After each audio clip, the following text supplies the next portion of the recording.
تبارک و تعالیٰ کی اس امت کے ساتھ جناب رسول اللہ صلی اللہ علیہ وسلم کی توفیل اور ان کے صدقے میں بے شمار مہربانیاں ہیں، ان گنت مہربانیاں ہیں۔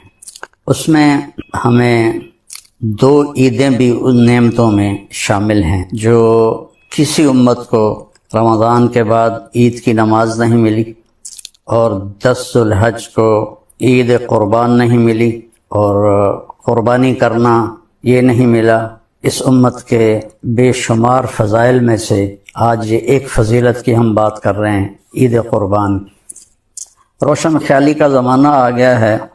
روشن خیالی تو نہیں ہے، وہ اندھیر خیالی ہے کہ کتنے لوگ یہ کہنا شروع کر دیا ہے کہ قربانی کا کیا فائدہ، اتنے جانوروں کا خون ضائع ہوتا ہے، لوگوں کو ویسے دیا جائے، ویسے ان کی مدد کی جائے، اور اس قسم کی باتیں۔ تو ایک آیت ہے، یا ایھا الذین آمنوا لا تقدموا بین یدی اللہ ورسولہ، اے ایمان والو اللہ اور اس کے رسول سے آگے مت بڑھو۔ اب یہ اس وقت تو یہ حکم تھا جب صحابہ تھے، تو جب آپ چل رہے ہوں تو ان کے آگے مت چلو، لیکن قیامت تک کے لیے قرآن ہے، تو اس کا معنی جو مفسرین نے کیا ہے وہ یہ ہے کہ اللہ اور اس کے رسول کی بتائی ہوئی ترتیب زندگی کو کراس مت کرو، اس کے آگے نہ نکل جاؤ۔ ہماری عقلوں کا معیار کیا ہے، ہمارے علم کا معیار کیا ہے؟ تو میرے نبی نے حج کے موقع پر ایک بکرا آپ ذبح فرما دیتے تو آپ کی قربانی ہو جاتی۔ یہ سنت ابراہیم ہے۔ میں تھوڑا پیچھے چلا جاؤں کہ وَإِذِ ابْتَلَىٰ إِبْرَاهِيمَ رَبُّهُ بِكَلِمَاتٍ فَأَتَمَّهُنَّ قَالَ إِنِّي جَاعِلُكَ لِلنَّاسِ إِمَامًا قَالَ وَمِنْ ذُرِّيَّتِي قَالَ لَا يَنَالُ عَهْدِ الظَّالِمِينَ، کہ جب اللہ تعالیٰ فرماتے ہیں کہ جب میں نے اپنے خلیل ابراہیم کو امتحانوں میں ڈالا تو وہ ہر امتحان میں پورا نکلا، تو میں نے کہا کہ ابراہیم میں تمہیں لوگوں کا امام بناؤں۔ تو انہوں نے فرمایا میری نسل میں بھی ہو، تو کہا نہیں، جو ظالم ہوں گے وہ اس کے حقدار نہیں ہوں، جو فرما بردار ہوں گے وہ اس کے حقدار ہوں۔ اور اس میں جو ایک بہت بڑا امتحان لیا کہ 84 سال کی عمر میں بیٹا پیدا ہوا، 60 سال اگر 20 سال کی عمر میں شادی ہوئی ہو تو 64 سال دعا مانگتے رہے، رب ھب لی من الصالحین، اور اللہ نے بیٹا دیا تو فرمایا اس کو چھوڑ کے آؤ یہاں سے دور۔ انہوں نے عرض کی کہاں؟ فرمایا جبریل تمہیں راستہ دکھائے گا۔ جبریل انسانی شکل میں ایک اونٹنی پر سوار ہو کر تشریف لائے، ان کے پیچھے حضرت ابراہیم علیہ السلام، حضرت ہاجرہ علیہ السلام اور حضرت اسماعیل علیہ السلام، یہ تینوں ایک اونٹنی پر سوار۔ اور جب مکہ کے کالے پہاڑ آ گئے اور ایک وادی تھی نیچے، تو پہاڑ ایسے اوپر اس کے کھڑے ہوئے تھے، انہوں نے اس کو چھپایا ہوا تھا اس وادی، کہنے لگے یہاں چھوڑ دو اور تم خود واپس چلے جاؤ۔ تو حیران ہوئے، آگ میں ڈالے گئے تو کچھ نہیں بولے، حسبی اللہ و نعم الوکیل اتنا کہا، لیکن جب وہاں کہا جبریل نے یہاں چھوڑ دو تو کہنے لگے یہاں کیسے چھوڑ دوں، یہاں تو کچھ بھی نہیں ہے۔ تو جبریل بولے کہ آپ کے اللہ کی منشا ہے، ان دونوں کو یہاں چھوڑ دیں، اس بچے سے اللہ تعالیٰ آخری نبی کو پیدا فرمائیں۔ تو یہ اتنی بڑی قربانی تھی، اور ان سے بڑھ کر قربانی حضرت ہاجرہ کی تھی کہ اگر وہ آپ کی دوسری بیوی سے پیدا ہوتا تو وہ آپ کی ہم عمر تھی، اور اللہ نے ان سے بھی، حضرت اسحاق ان سے پیدا ہوئے، وہ بعد میں پیدا ہوئے۔ ان کی جو بیگم تھی حضرت سارہ، تو ان سے نہیں پیدا ہوا، وہ مصر کی شہزادی سے پیدا ہوا جن کی 20-25 سال عمر تھی۔ تو وہ کہنے لگی آپ کدھر جا رہے ہیں؟ تو وہ خاموش، وہ حیران پریشان کہ مجھے اکیلے چھوڑ کے کہاں جا رہے ہیں؟ تو چلتے چلتے چلتے جہاں آج زمزم کے پانی کے وہ کنیکشن لگے ہوئے ہیں، کدئی اس کو کہتے ہیں، وہاں پہنچے 3-4 میل چل کے۔ تو پھر حضرت ہاجرہ کو خیال آیا یہ نبی ہیں، کہیں اللہ نے نہ کہا ہو، تو فرمانے لگے اللہ امرک، کیا اللہ نے آپ کو حکم دیا ہے؟ تو آپ نے ایسے سر ہلایا، اذن لن یضیعنا اللہ، پھر اللہ ہمیں ضائع نہیں کرے گا، آپ چاہیں۔ وہ اونٹنے پہ سوار ہوئے، اور آپ ذرا تصور کریں، مسرات بھی سن رہی ہوں گی کہ 20-25 سال کی بچی کو مکہ کے کالے پہاڑوں میں، جہاں نہ انسان، نہ پانی، نہ سایہ، نہ درخت، نہ چھاؤں، اکیلے چھوڑ دیا جائے، اور وہ شہزادی، تو اس پہ کیا بیتی ہو، اس پہ کیا گزری ہوگی۔ تو ان کو دیکھتی رہیں. جب وہ پہاڑ پار کر کے نیچے چلے گئے تو پھر بوجھل قدموں سے واپس آئیں. تو اللہ تعالیٰ نے ان کی قربانی پر زمزم کا کنواں نکالا. تیسرے دن جو پانی دے گئے تھے، کھانا دے گئے تھے، وہ ختم ہو گیا. تو پھر انہوں نے صفا مروہ کے 7 چکر لگائے کہ کوئی انسان بشر نظر آ جائے، لیکن کوئی نظر نہیں آیا. 7ویں چکر میں وہ ان کا دم گھٹنے لگا اور سانس پھولنے لگا اور وہ گر گئیں.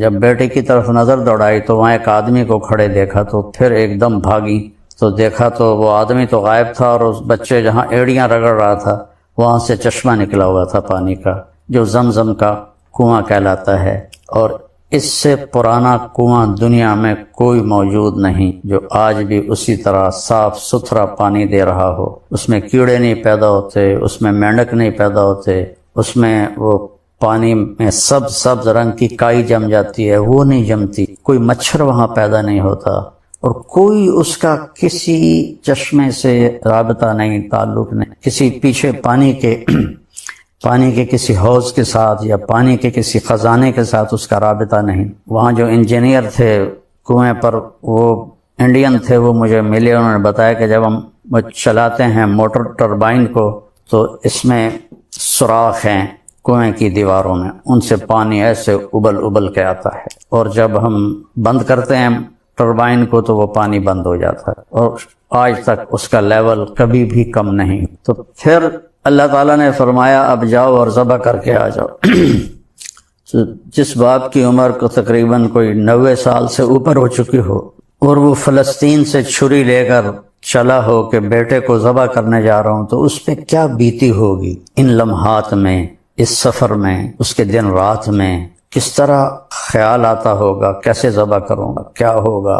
اور پھر ان کو لے کر جب وہ پہنچے اس جگہ، وہ جگہ تو اب انہوں نے صاف کر دیا، پہاڑ ہٹا دیے ہیں، اللہ ان کا بھلا کرے، حاجیوں کی سہولت کے لیے. تو میں اس جگہ پہ گیا ہوں، میں نے دیکھی ہے جب پہاڑ کھڑے تھے. تو چاروں طرف پہاڑ ہیں، بیچ میں ایک چھوٹی سی وادی ہے. کہنے لگے بیٹا میں دیکھتا ہوں کہ میں تمہیں ذبح کر رہا، اور نبی کا خواب وہی کے برابر ہو. تو انہوں نے فرمایا یا ابت افعل، بابا فوراً کرو. یا ابت افعل بھی نہیں ہے، یا ابت افعل، اتنی تیزی سے فرمایا کہ الف کو گرا دیا. ستجدنی انشاء اللہ من الصابرین، تو مجھے دیکھے گا کہ میں صبر کرنے والوں میں سے. تو کہنے لگے تجھے پتہ بھی ہے کہ میں کیا کہہ رہا ہوں؟ کہنے لگے ہاں پتہ ہے، آپ مجھے ذبح کریں گے میں مر جاؤں گا، لیکن مجھے دنیا کے بدلے جنت مل جائے گی، آپ کے بدلے مجھے اللہ مل جائے گا. پھر فرمانے لگے کہ ہاں مجھے یہ دکھ ضرور ہے کہ میری ماں کو بڑا صدمہ ہوگا. تو اپنا کرتا اتارا اور وہ ان کو دیا کہ یہ جا کے کرتا میری ماں کو دے دینا، جب میری یاد آئے گی میرا کرتا دیکھ لے گی. اور وہاں اللہ کا حکم پورا کیا اور لیٹا کر جب چھری چلانے لگے تو کرنے والا تو اللہ ہے. یہاں کوئی لوہے کا ٹکڑا نہیں آیا، یہ جگہ پتھر نہیں بن گئی، لوہا نہیں بن گئی، چھری موم نہیں بنی، چھری اسی طرح تیز ہے اور گردن اسی طرح نرم ہے، لیکن وہ اوپر سے حکم آ گیا نہیں کاٹنا. 2-3 دفعہ چھری چلائی نہیں چلی. تو تیسری دفعہ پھر اللہ تعالیٰ نے جبریل سے فرمایا کہ جلدی سے جنت سے چھترا لے کر جاؤ اور اسماعیل کو نکال لو اور چھترے کو ڈال دو. ابراہیم علیہ السلام نے آنکھوں پہ پٹی باندھی ہوئی تھی، اور جب ان کو لٹایا اونھے منہ الٹا کر کے تو ان کی کمر پہ اپنے گھٹنے کو رکھ کر ان کے سر کے بال پکڑ کے ایسے اٹھا کے گردن کو اوپر کیا. تو ایسے آسمان کو دیکھا کہ یا اللہ تو مجھ سے ناراض ہو گیا ہے کہ اسماعیل کی محبت میرے دل میں پیدا ہو گئی ہے، تو دیکھ میں اسے تیرے نام پہ قربان کر رہا ہوں. اس بات کو سن کر آسمان کے سارے فرشتے روئے تھے. اور دوسری دفعہ آسمان کے فرشتے روئے تھے جب ہمارے نبی پاک صلی اللہ علیہ وسلم کو طائف والوں نے اتنے پتھر مارے کہ آپ بے ہوش ہو کے گر گئے. اس وقت آسمان کے فرشتے روئے تھے. 2 دفعہ روئے ہیں آسمان کے فرشتے. تو تیسری دفعہ پھر جبریل نے آ کر اسماعیل علیہ السلام کو کھینچ لیا اور چھترے کو ڈال دیا. ابراہیم علیہ السلام کے آنکھوں پر تو پٹی تھی، تو جب تیسری دفعہ کا اللہ اکبر اللہ اکبر تو چھری چل گئی. تو انہوں نے سمجھا بیٹا ذبح ہو گیا. جب پٹی ہٹائی تو دیکھا تو وہاں چھترا یہ بھیڑ کا جو نر ہوتا ہے اس کے سینگ ہوتے ہیں، اس کو چھترا، اور اردو میں مینڈا کہتے ہیں، پنجابی میں چھترا کہتے ہیں، وہ ذبح ہوا پڑا تھا اور اسماعیل اور جبریل وہاں کھڑے ہوئے تھے۔ تو میرے نبی پاک صلی اللہ علیہ وسلم نے کہا یہ سنت ابی ابراہیم، میرے باپ ابراہیم کی سنت ہے، یہ ہم کریں گے۔ تو آپ کے تقریباً 9 عیدیں، 9 عید الفطر اور 9 ہی عید قربان آپ کو ملیں۔ تو آپ ہر سال 8 عیدیں تو آپ نے مدینہ میں کی، تو آپ 2 چھترے ذبح فرماتے تھے، ایک اپنی طرف سے اور ایک امت کی طرف سے۔ 2 سفید چھترے آپ ہمیشہ خریدتے تھے، ایک اپنی طرف سے ذبح فرماتے تھے، ایک امت کی طرف سے ذبح فرماتے تھے۔ امت کو کہیں بھی اکیلا نہیں چھوڑا، ان کو ہر جگہ یاد رکھا۔ 9ویں عید آپ نے حج پہ کی مینا میں، تو آپ نے کتنی قربانی کی؟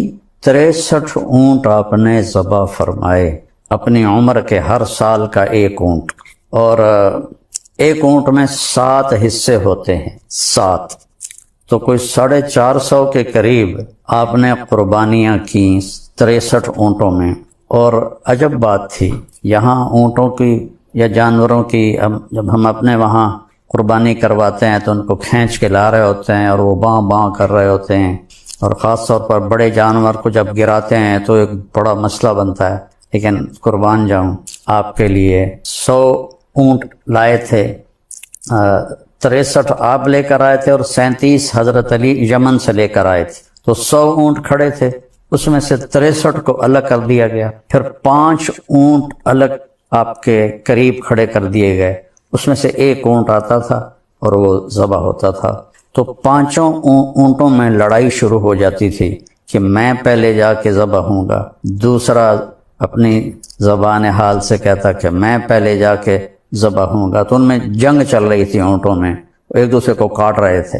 تو آپ نے 63 قربانیاں اونٹوں کی فرمائیں۔ تو آپ بھی کہتے غربت کا زمانہ ہے، اور اس وقت تو غربت تھی بہت زیادہ، 63 اونٹ کے پیسے غریبوں میں تقسیم کر دو۔ تو اپنی رائے کو اللہ رسول کے حکم کے تابع کر کے چلنا چاہیے، چونکہ ہمارا علم بھی بہت تھوڑا ہے، ہماری عقل بھی بہت تھوڑی ہے۔ تو آپ نے حضرت علی علیہ السلام سے فرمایا کہ علی، اس کا گوشت، اس کی کھال، اس کے کھراوڑے سارے تقسیم کر دو، اور اس کی جو صفائی کرنے کی جو اجرت ہے کسائی کی، اس میں گوشت نہیں دینا قربانی کا، وہ میں الگ سے ادا کروں گا۔ اور اپنی بیویوں کی طرف سے آپ نے 1 گائے ذبح فرمائی، آپ کی تو 9 بیویاں تھیں لیکن آپ نے 1 گائے ذبح فرمائی۔ تو اس کے بعد پھر آپ نے حضرت علی سے فرمایا کہ کچھ ہر اونٹ سے چھوٹا چھوٹا گوشت کا ٹکڑا لے کر آؤ، تو وہ لے کر آئے کا دیگ پہ چڑھا دو، تو دیگ پہ چڑھا دیا گیا۔ تو آپ نے ناخن کٹوائے اور اپنے بال منڈوائے، وہ جو بال آپ نے منڈوائے تھے آپ کے سامنے ابو زمع کھڑے تھے، آپ نے ان کو دے دیے۔ تو حضرت خالد ابن ولید نے منت کر کے کچھ بال کا یہ تقسیم کر دو، انہوں نے تقسیم کیے۔ خالد ابن ولید نے کچھ بال وہ ان سے لے کر نا اپنی ٹوپی میں سی لیے تھے، اور جب بھی وہ جنگ پہ جاتے تھے لڑنے کے لیے تو وہ ٹوپی سر پہ پہنتے تھے، اور اس کے اوپر وہ لوہے کی ٹوپی ہوتی تھی۔ کبھی کسی جنگ میں انہوں نے اس ٹوپی کو نہیں بھلایا۔ ایک دفعہ رومیوں نے حملہ کر دیا تو ساتھیوں نے کہا کہ حملہ ہو گیا، تو کہنے لگے میری ٹوپی لاؤ، وہ ٹوپی مل نہیں رہی تھی۔ تو صحابہ کہنے لگے وہ سر پہ چڑھ گئے ہیں، کہا اس سے بھی آگے آ گئے تو میں اس وقت تک نہیں اٹھوں گا جب تک مجھے ٹوپی نہ مل۔ تو پھر وہ کہیں کسی کونے میں دب گئی تھی، وہ ٹوپی ملی تو پہن کے اوپر لوہے کی ٹوپی، پھر جب وہ حملہ کرتے تھے تو جیسے شیر کے آگے بکریاں نہیں کٹتی اور بھاگتی، ایسے ان کے سامنے خلقت دوڑتی اور بھاگتی تھی۔ دنیا نے ایسا جرنیل آج تک نہیں پیدا کیا، سیف اللہ کا جس کو لقب ملا ہو، اس کو اللہ کے نبی نے اللہ کی تلوار کہا۔ اس لیے جب ان کا بڑی جوانی میں فوت ہو گئے، 56 سال کی عمر میں، تو فرمانے لگے ساری زندگی پہلی صف میں لڑا کے شہید ہو جاؤں، لیکن آج میں بزدلوں کی طرح مر رہا ہوں۔ تو علماء فرماتے ہیں کہ انہوں نے کوئی 100 سے زیادہ جنگیں لڑیں، اگر وہ ہزاروں جنگیں بھی لڑتے تو وہ شہید نہیں ہو سکتے تھے، کہ اللہ کی تلوار نیام میں تو جا سکتی ہے، ٹوٹ نہیں سکتی، اسے توڑ کوئی نہیں سکتا۔ تو جس میدان میں خالد ہوتے تھے کبھی شکست نہیں، ہمیشہ فتح ہوتی تھی۔ تو آپ نے اپنے بال صاف کروائے اور اپنی مونچھیں چھوٹی کروائیں، داڑھی کو ٹھیک کروایا، پھر غسل فرمایا، پھر کپڑے بدلے، اتنے میں پھر وہ دیگ تیار ہو گئی۔ تو اس میں سے آپ نے گوشت بھی کھایا اور شوربہ بھی کھایا، اور پھر آپ اپنے اونٹنی قصواء پر تشریف لے گئے طواف زیارت کرنے کے لیے۔ تو امت کو اللہ جزائے خیر دے، انہوں نے اس سنت کو آج تک باقی رکھا ہوا ہے، اور لوگ بڑھ چڑھ کی قربانیاں کرتے ہیں، اور اللہ تعالیٰ آپ کے جو خون کا پہلا قطرہ گرتے ہی جو قربانی کرنے والا ہے اس کی اللہ تعالیٰ بخشش فرما دیتا ہے، بشرطے کہ اس کے ساتھ کوئی اور کبیرہ گناہ نہ ہو۔ اور جتنے اس کے جسم پہ بال ہوتے ہیں، ہر بال کے بدلے ایک نیکی لکھی جاتی ہے، اور ایک پھر 10 گنا ہوتی ہے، پھر 10 سے جتنا اخلاص ہوگا بڑھتے بڑھتے کہاں سے کہاں چلی جائے گی، تو اس کا اللہ تعالیٰ نے یہ اجر رکھا ہے۔ تو شوق سے بہت سے لوگ ماشاءاللہ بہت زیادہ قربانی کرتے ہیں، اور ایک یہ جو بڑے بڑے موٹے قسم کے جانور ہیں یہ نہیں خریدنے چاہیے، ان کو ان کا گوشت کھانے کے قابل نہیں ہوتا، یہ صرف دکھاوے کے ہوتے ہیں، اور ایک مالداروں میں مقابلہ لگ جاتا ہے، میں نے 20 لاکھ کا خریدا، کہتا میں نے 30 لاکھ کا خریدا، 20 لاکھ میں کتنے بکرے قربان ہو سکتے ہیں، اس کا اجر زیادہ ہے۔ تو یہ جو یعنی ضرورت سے زیادہ موٹے جانور آپ کو نظر آتے ہیں، چاہے بکرے ہوں چاہے یہ گائے بیل ہو، یہ ان کے ساتھ کچھ کرتے ہیں جس کی وجہ سے وہ بہت زیادہ چربی چڑھ جاتی ہے، تو ان کا گوشت کھانے کے قابل نہیں ہوتا ہے۔ تو یہ میرا مشورہ ہے، باقی یہ کوئی فرض واجب سنت کی بات تو ہے نہیں، لیکن اگر اس کی بجائے اتنے مہنگا جانور خریدنے کی بجائے زیادہ جانور خرید دیے جائیں تو زیادہ غریبوں کے گھر گوشت چلا جائے گا۔ تو اس قربانی کو ہم نے ہمیشہ انشاءاللہ زندہ رکھنا، اور یہ اس قسم کی باتیں کہ کیا فائدہ، یہ بہت نادانی کی باتیں ہیں، اللہ اس کے رسول سے ٹکرانے والی باتیں ہیں۔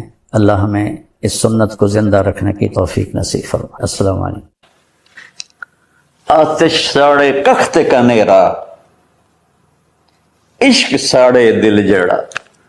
خواجہ غلام فرید صاحب کی شاعری سنا رہا ہوں کہ عشق میں بھی آ گیا اور لکڑی میں بھی آ گیا۔ لکڑی کی آگ خس و خاشاک کو جلاتی ہے، اور عشق کی آگ دل کو جلا کے برباد کر دیتی ہے۔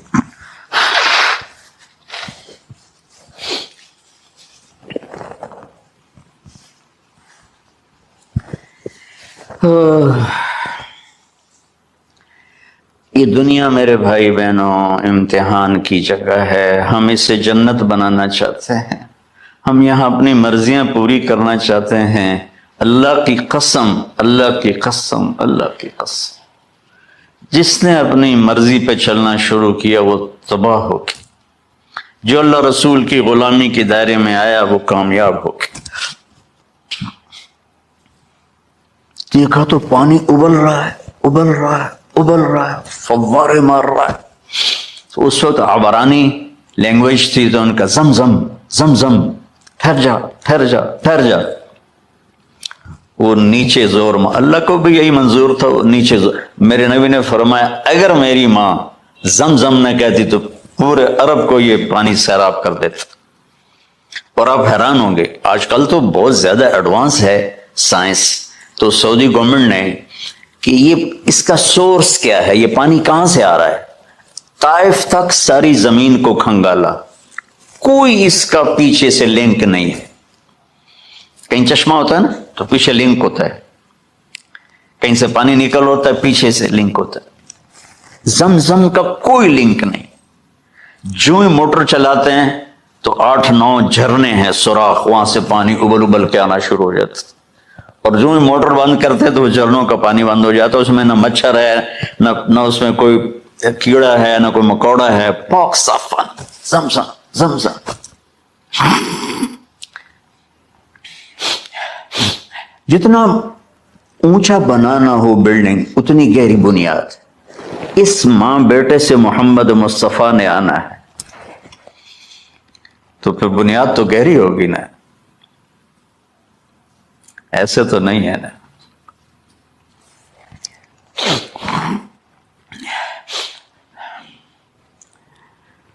تو چونکہ محمد مصطفیٰ صلی اللہ علیہ وسلم کو اس بچے اور اس ماں سے اللہ نے وجود دینا، پیچھے ابراہیم والد دینا، ابراہیم علیہ السلام کی نسل میں 4000 انبیاء آئے، بنو اسرائیل میں 4000 اور حضرت اسماعیل علیہ السلام کا ایک ہی جو 1.25 لاکھ پہ بھاری نہیں ہے بلکہ کل کائنات پہ بھاری ہے اللہ کے بعد. تو اس لیے پسائی ہوئی یہ جو بناتے ہیں اپنی باڈیز، وہ اپنی کتنی پسائی کرتے ہیں، وزن اٹھاؤ دوڑو، وہ کیا کیا اپنے آپ کو مشقت میں ڈالتے ہیں، تب جا کے وزن وہ نکھر کے آتے ہیں. یہاں کوئی آبادی نہیں تھی. یمن سے لوگ جاتے تھے شام تجارت کے لیے. تو قبیلہ جرہم کا گزر تھا، پانی نہیں تھا، تو وہ پانی کی تلاش میں تھے. انہوں نے پرندے دیکھے، وہ کہنے کہ پرندے تو پانی پر آتے ہیں. انہوں نے 2 آدمی بھیجے. آگے دیکھا ایک خاتون، ایک بچہ اور کنواں تو نہیں تھا، پانی میں چشمہ. تو وہ سارے آئے اور کہا کہ بہن ہم یہاں ٹھہر جائیں. کہ ٹھہرو لیکن پانی میرا. ان کا ٹھیک ہے، پانی آپ کا ہے. تو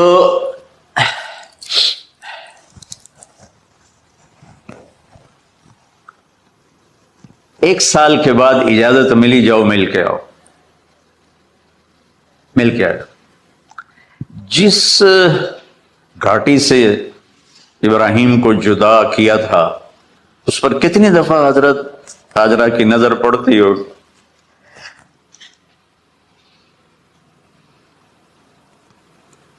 اگر آپ اس کو فیل کریں تو یہ قصہ بیان ہی نہیں ہو سکتا، بس رونا ہی پڑے گا. اور خاص طور پر آج کے دور میں جب کوئی اللہ کو کی ماننے کے لیے تیار ہی نہیں ہے، کوئی جہنم سے ڈرنے کے لیے تیار نہیں، کوئی جنت کی طلبگار نہیں. 1 سال کے بعد اونٹنی کا سر نظر آیا تو دل اچھل کے آسمان کو جا لگا کہ میری آنکھوں کی ٹھنڈک آ گئی، میرے سر کا سایہ آ گیا، میرے بیٹے کی چھاؤں آیا. وہ اونٹنی بٹھائی، کہا تشریف لائیے. کہنے لگے اترنے کا حکم نہیں ہے، صرف ملاقات. نہ آتے صبر آیا ہوا تھا، صبر توڑ کے پھر جا رہے ہیں. تو اف نہیں کی آہ نہ کر لبوں کو سی، زخم پہ زخم کھا کے جی، اپنے جگر کا لہو پی، آہ نہ کر لبوں کو سی، عشق ہے دل لگی نہیں، سینے پہ تیر کھائے جا، آگے قدم بڑھائے جا، یعنی زبان حال سے کہہ دے اس کے ہاں ستائے جا. کوئی شکوہ گلا نہیں ہے، یہ کیا ملنا ہے. نہ آتے وہیں بیٹھے رہتے. کہنے لگے اچھا بچہ گود میں دے دوں گا. سینے سے لگا پیر کی، بہتے آنسو بچے کے رخسار پہ گرے. بچوں کو پتہ نہیں کون ہے. کہنے لگی اجازت ہے آپ کا سر دھو دوں، منہ دھو دوں، پاؤں دھو دوں، ہاتھ دھو دوں؟ یہ پانی پاک ملا ہے. ٹھیک ہے واپس.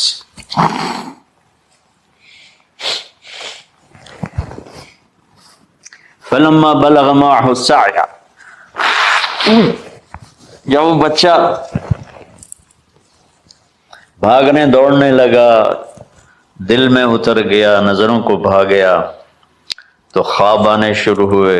قیمتی چیز قربان کرو، جانے کتنی بکریاں قربان کر دیں. پھر خواب آیا قیمتی چیز قربان کرو، پھر گائے قربان کر دیں، عدد مجھے یاد نہیں ہے. پھر خواب آیا قیمتی چیز قربان کرو، اونٹ قربان کر دیے. پھر خواب آیا قیمتی چیز قربان کرو، تو پھر خیال آیا کہ یہ اسماعیل کی طرف اشارہ ہے. 1500 کلومیٹر، 1 مہینے کا اونٹ کا سفر ہے. چھری لے کر ایک باپ بچے کو ذبح کرنے جا رہا ہے. اس مہینے کے ہر منٹ نہیں، ہر سیکنڈ میں اس کے دل پہ کیا گزر رہی ہوگی، کس لیے جا رہا. ساری دنیا پھرتے ہیں، جب گھر واپس آنے کا ہوتا ہے تو خوش ہو رہے ہوتے ہیں کہ پاکستان جا رہے ہیں، پاکستان جا رہے ہیں. کتنی دفعہ اللہ نے دنیا پھرائی. یہ اور اس باپ کی عمر 92 سال ہو چکی. 92 سال مولانا صاحب. اس کی اونٹنی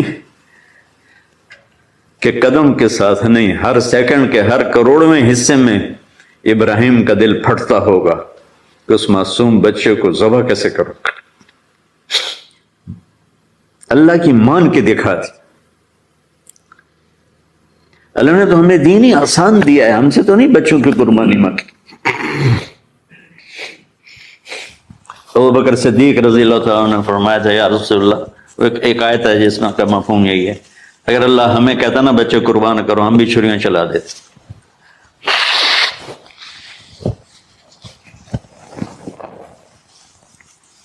تو میں اس تصور میں جب ڈوبتا ہوں میں رونا شروع کر دیتا۔ 92 سال کی ہستی بڑھاپے میں 1 مہینے کی اذیت برداشت کرتے ہوئے جا رہے ہیں کہ بیٹا ذبح کرنا ہے، بیٹا ذبح کرنا ہے، بیٹا ذبح کرنا ہے۔ تو وہاں پہنچے تو اب اسماعیل نے جانا ہے کہ یہ ہیں میرے ابا۔ وہ کیسے لپٹے ہوں گے، کیسے چوما ہوگا، کیسے پیار کیا ہوگا، یا بیوی کا آپس میں یہ نہیں پتا کہ کتنے عرصے بعد انہوں نے ایک قدم اٹھایا۔ لیکن کہا کہ بچوں کو تیار کرو، میں اس کو سیر کرانے لے جا رہا ہوں۔ بڑی خوش ہوئی ماں بھی، بچہ بھی اچھل رہا ہے، اور لے کے پہنچے جمرہ کبریٰ پر، وہ جو شیطان کو 3 جگہ مارتے ہیں تو آخری جگہ وہاں اس وقت ایک تنگ سی جگہ تھی پہاڑوں میں گھری ہوئی، وہاں پہنچے تو کہتے ہیں یا بنیا انی، کوئی شک شبہ والی بات نہیں ہے، ارا فی المنام انی اذبحک، میں نے تمہیں ذبح کرنا ہی ہے، انی میں نے تمہیں ذبح کرنا ہے، فانظر ماذا ترى، تیری رائے کیا ہے؟ قربان جو اس ماں پہ جس نے 7-8 سال کے بچوں کو کیا تربیت دی، یا ابت فعل ما تؤمر، یعنی یا ابت افعل، بیچ میں کوئی حرف نہیں، کوئی عطف نہیں، یا ابت فعل بما تؤمر ستجدنی انشاء اللہ من الصابرین۔ اس عمر میں اپنی قربانی کو اللہ کے ساتھ جوڑا، بک کرو آپ۔ یہ جب ماں اپنے بچے کو فوکس کر، آج کی مائیں، میں گلہ کرتا ہوں آپ کے والدین سے، میں گلہ کرتا ہوں، انہوں نے اپنی اولاد کو فوکس نہیں کیا، یہ اپنے دھندوں میں اتنا پھنسے ہوئے ہیں، اپنے کاموں میں، اس بدبخت یہ کیا فون ہے، کیا کہتے ہیں اس کو، اسمارٹ فون، سیمسنگ موبائل، اس میں اتنا گم ہو گئے ہیں کہ بچے اگنور ہو گئے ہیں۔ 3 سال کا بچہ اسکول جا رہا ہے، اسے ماں کی گود چاہیے، اسے اسکول بھیج رہے ہیں، وہ وہاں میرے بچے کو ڈسلیکسیا تھا، اس کو عاصم کو، اس کو پڑھنا نہیں آتا تھا، ایک بیماری ہے، تو اس کی ٹیچریں مار مار مار اس کا حشر کر دیتی، میرا بچہ برباد کر دیا انہوں نے۔ وہ 6 سال کی عمر میں ڈپریشن کا شکار ہو۔ میں ماؤں سے کہتا ہوں بچوں کو ٹائم دو، تمہارا سرمایہ تمہاری اولاد ہے، اور اولاد ڈگری سے عزت نہیں ملتی، اولاد تمہاری نیک ہوگی تو وہ بلند بخت ہوں گی، عزت پائیں گی۔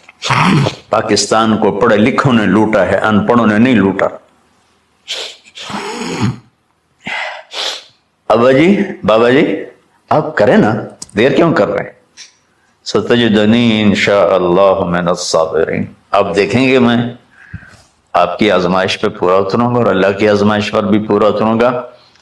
پھر معصوم ذہن ادھر چلا گیا ماں کی طرف، کہنے لگے ہاں یہ بات تو ہے کہ میری ماں کو بڑی تکلیف ہوگی، تو اس لیے نا اپنا کرتا اتارا، بابا جی یہ کرتا آپ میری ماں کو دے دیں، تو جب مجھے یاد کرے گی میرا کرتا دیکھ لے، اور آپ نے مجھے یہیں دفن کرنا ہے، ادھر نہیں لے جانا۔ اور آپ بھی احتیاط کریں، مجھے الٹا الٹائیں طلّہ للجبین، میرا سر زمین پہ لگا ہے، گردن نہیں، تاکہ آپ کو تکلیف نہ ہو مجھے دیکھ۔ اب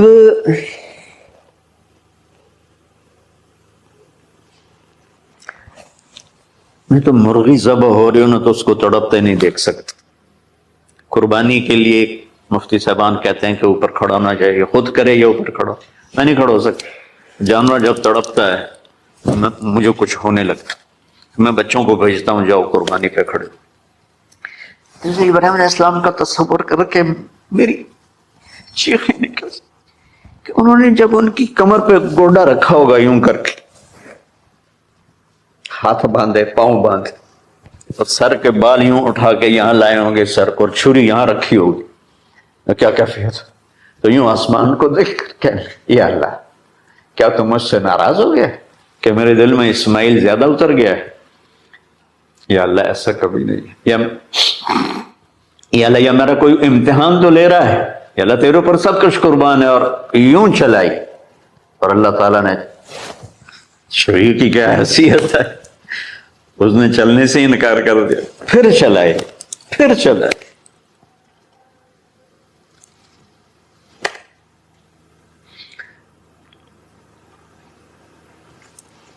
بعضی کتابوں میں ہے تو صحیح، لیکن روایت کی کتنی حیثیت ہے وہ تو مجھے نہیں پتا، لیکن چونکہ یہ ایک تاریخی چیز ہے کہی جا سکتی ہے۔